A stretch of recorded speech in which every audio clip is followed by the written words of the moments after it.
Do you got it? I don't got it. What's the little one for? Is that just a mystery? Welcome to Watch Mojo, and today we're counting down our picks for the best films from early 2025 that didn't earn as much at the box office as they should have. A friendly heads up though, film budgets are often a range and should always be taken with a healthy dose of skepticism.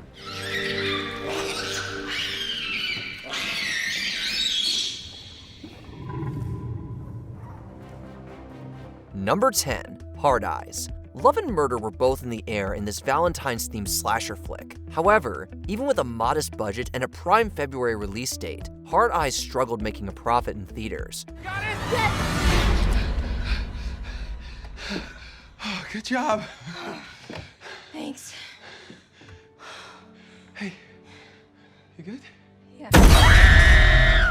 The movie, which was supposed to be a gory alternative to date night over the Valentine's Day weekend, really only drew in horror diehards.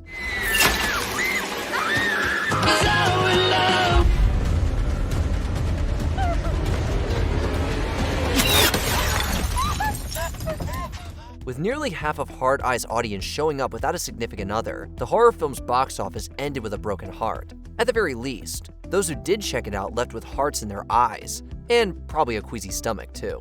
Just like this story.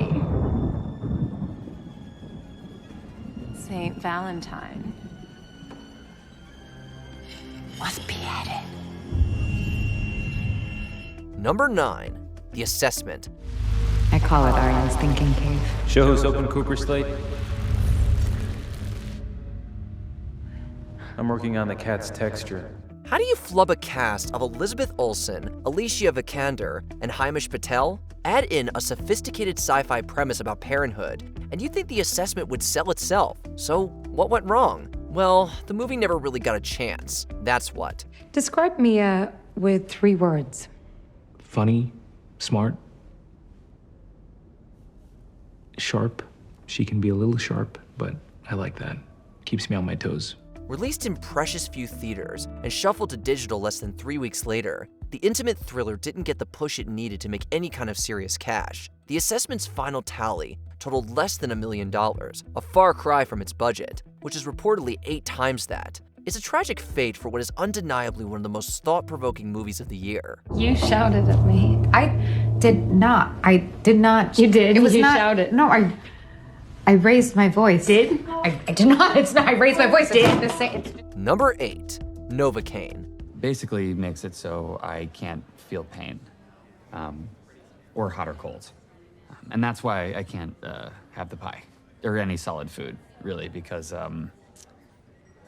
unknowingly, I could bite my tongue off. Looking at the bottom line, you think Novacane was yet another boring, forgettable actioner. It's maddening then that it's actually the opposite. Sporting tight thrills, clever humor, and a star-making turn from the always lovable Jack Quaid, Novacane had all the makings of a crowd-pleasing success, including baffo reviews. The only thing it didn't have going for it was a large audience. I'll give you another one for free. Let me show you how it's done. Despite glowing word of mouth, Novacane didn't convince enough people it was worth seeing on the big screen, and it has the poor returns to prove it. Jack Quaid's character may not be able to feel pain, but Paramount Pictures' wallet definitely will after this. Hi. Who the hell are you? I'm just a thief. You know, just came here to, thieve. Number 7, Drop. Wow, you look very beautiful. Oh, thank you so much. Sorry I'm late. I had a... Oh, it's not fine. I mean, it is fine. It's not a problem. Sorry, I got a drink because I was nervous. It clearly hasn't helped. Most of the time, horror movies are safe bets at the box office. They're usually cheap to make and easy to market, no matter the quality. But in a cruel twist of fate, sometimes a genuinely great one comes along and fails to connect for whatever reason. Looking at you, Drop. That's you. Yeah. Violet Gates. With your name and your photo for everybody to see. There's your friend. And then this is everybody else that's in the restaurant. I know you gotta be within 50 feet, I think, to send or receive a Digi drop. That's a fun fact. We can figure this out. Chronicling the story of a woman tormented by progressively sinister requests over her phone, the movie is one of those cutting-edge techno thrillers destined to be fondly remembered. Here and Now, though, Drop is a total flop, failing to pass even $30 million at the worldwide box office. While its scant budget means it's not a total disaster, Drop deserves so much more. Cal? Cal?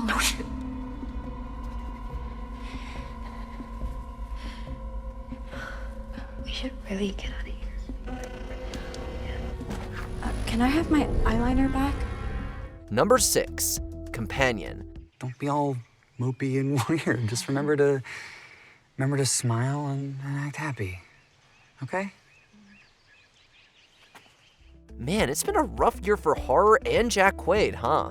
Well, poetically, this one has both, and met a very similar fate. It's endlessly frustrating, since these are all excellent films, especially Companion. Its deconstruction of artificial intelligence and the way it relates to sexual desire is nothing short of brilliant. Not to mention, scary as can be. Drive. Drive. Drive. Drive. Drive home. Drive. Drive home. Drive. Drive. Drive home. Drive home. Still, all the positive reviews in the world couldn't save it from box office disappointment. We don't envy the marketing team, who were tasked with selling Companion to a wide audience without spoiling its twisted plot. But based on the soft returns, it's clear whatever plan they chose didn't pan out. How's old Sergei, by the way? Er ist tot. Ich habe ihn mit einem Taschenmesser in den Hals gestochen. Number 5, Last Breath. Dave, can you repeat? The ship is moving. Get out of the manifold right now. It's genuinely impressive that director Alex Parkinson managed to make a sprawling, under-the-sea nail-biter for just $23 million. Sadly, that's also how much it made in theaters. Even with a brilliant performance from the ever-reliable Woody Harrelson, Last Breath was gasping for air as early as its opening weekend. Chris, our umbilicals are over the manifold. We've got to use them to climb to the top.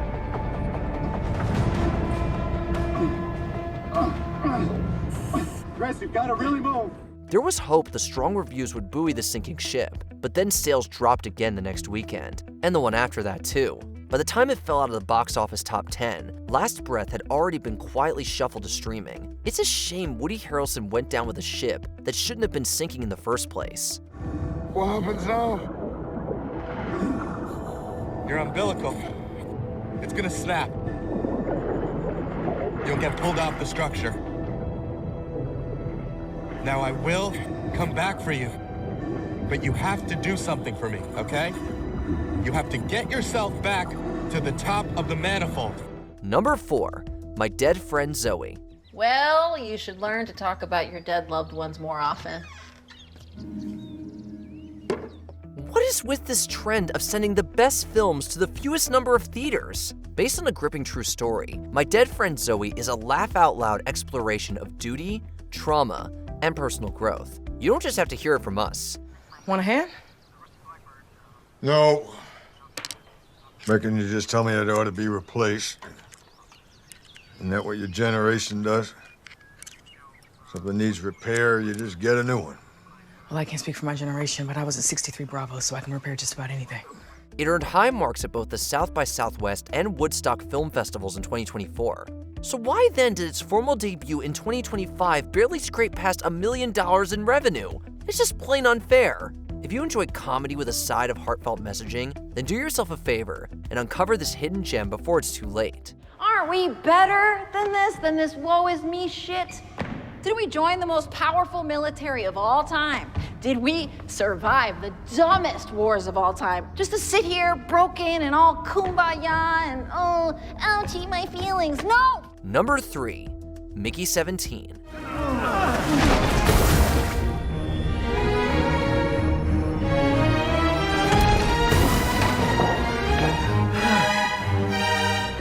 After Bong Joon-ho achieved mainstream success with the Oscar-winning Parasite, you'd think his follow-up would be a must-see event, right? Well, that's at least what Warner Brothers probably thought. Unfortunately, it appears Mickey 17 was not worth the $100 million budget.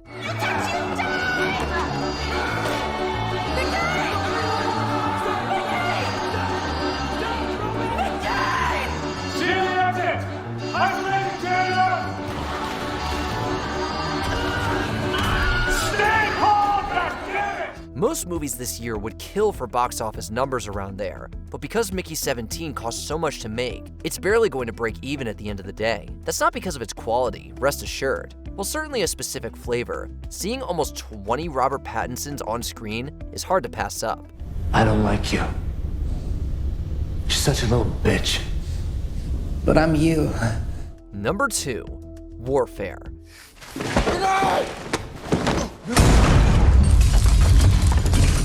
Nowadays, movie making is its own kind of war zone, and not even these skilled soldiers could come out victorious. They did unanimously win over critics though. Warfare wasn't just well received, it earned full-on critical acclaim, and has a shot at being one of the best movies in 2025, period. Now if only it had the profits to match.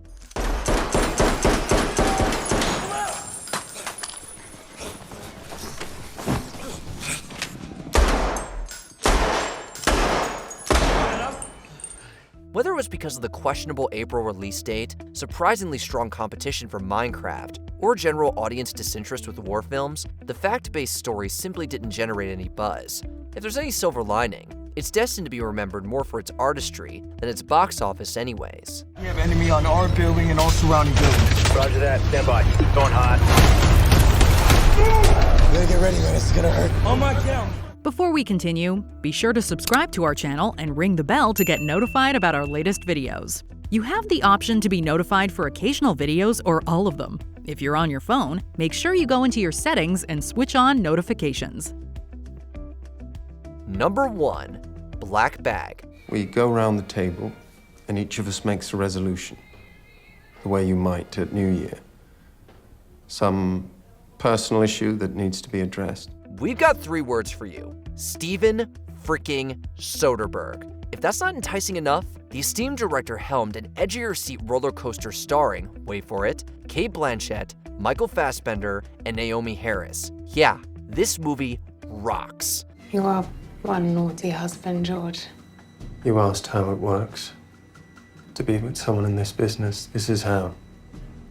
You each know what you know, and you know what you'll do, and you never discuss certain things again. I watch her, I assume she watches me. If she's in trouble, even of her own making, I will do everything in my power to extricate her.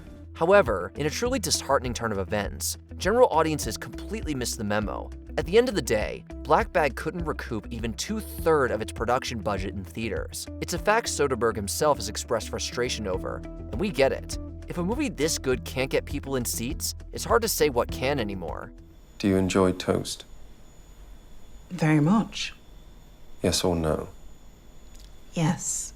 Which of these films would you most want to save from box office infamy? Commiserate down below in those comments. Dive control. Diver 2 is on bailouts. How much gas does he have left? 10 minutes.